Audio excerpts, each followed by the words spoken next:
ہم کریں گے ہر مظلوم کی حمایت۔ السلام علیکم ناظرین، میں ہوں حورین فاطمہ اور آپ دیکھ رہے ہیں حمایتی نیوز HD چینل۔ نظر ڈالتے ہیں آج کی اہم خبر پر۔ کانگڑ بیورو چیف وقار بھٹی اے سی کے ریموٹ پر معمولی بات پر جھگڑا، شہر کی مشہور الیکٹرانکس کی دکان پر فائرنگ، جنونی افراد نے دکان مالک فیصل اقبال بھٹی اور ان کے والد اقبال بھٹی کو کہا کہ کلمہ پڑھو اور فائرنگ کر دی۔ مزاحمت پر ایک حملہ ور زخمی، ایک مسلح شخص گرفتار، سینکڑوں گولیاں اور اسلحہ برآمد، دکاندار کا ڈکیتی کرنے کا الزام عائد۔ فیصل اقبال الیکٹرانکس کی دکان پر دو مسلح افراد دکان میں گھس گئے۔ مسلح افراد نے دکان مالک فیصل اور اقبال پر ہتھیار تان لیے۔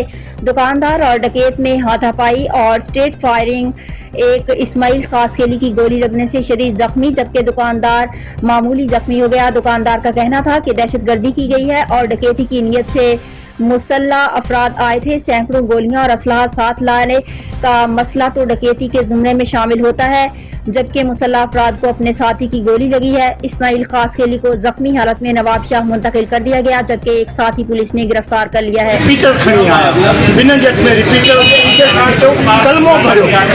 کلمو بھرو سیدھو فائر کندا کوئی کدی گولی انہیں پار لگیا ٹے فائر متے گن سیدھو سے اقبال دے دو کرے اسا شہری احتیاط کے چون چاہیوں تھا اسا کے تحفظ کھپے گورنمنٹ کے فون کرے کلاک تھیو وہ پولیس آئی ہے موبائل تائی کونے کو بدل صاحب آیا جو تو موبائل فون آئی ہے فون کا تو مانو نے کھایا اتنے تو اندھیر نگری لگی پہ جے تو اسا کے تحفظ نہ ہے ہمارے برامدات تیسا کے تھلے پاسے میں خاص کے لیے واردات دیتا اسماعیل خاص کے لیے۔ مزید خبروں اور اپڈیٹ سے باخبر رہنے کے لیے دیکھتے رہیں حمایتی نیوز HD چینل۔